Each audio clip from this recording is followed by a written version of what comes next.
Have you noticed this? The people in the West have heard so many sob stories and trauma tales from African migrants that they no longer know how to react when they hear a positive story from Africa. Try this experiment if you live in the West. Next time you are with a group of acquaintances, start sharing a feel-good, uplifting story about Africa. Watch the room. Within 30 seconds, most would have zoned out. When I did this, one person was even brave enough to ask me, "Then why are you here?" You will see the same reaction online.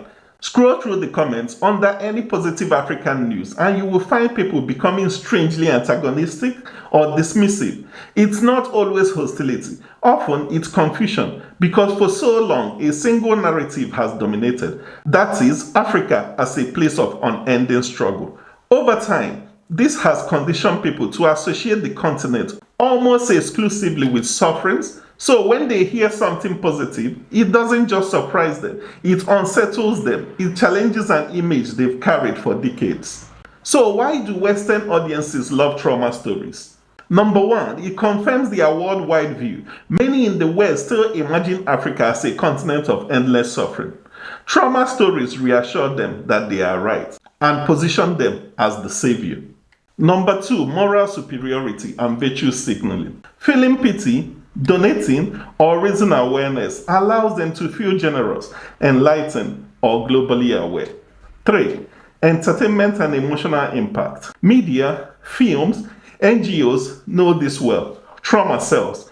Misery gets more clicks, donations, and awards than success stories ever will. How does this then impact Africans who participate in this trauma Olympics? Short-term gain, attention, sympathy, sometimes even money, visa, or opportunities. But the long-term cost is it reinforces the stereotype of Africa as hopeless and needy.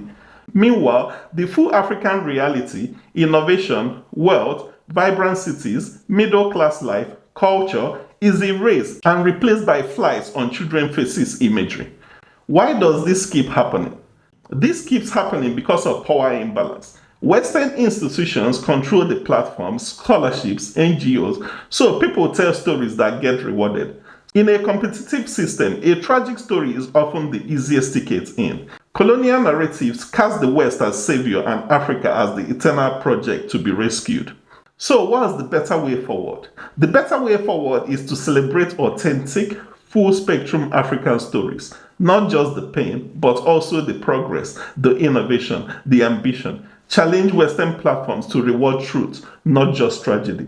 Encourage Africans in diaspora to stop competing in the poverty Olympics and instead tell nuanced, balanced stories.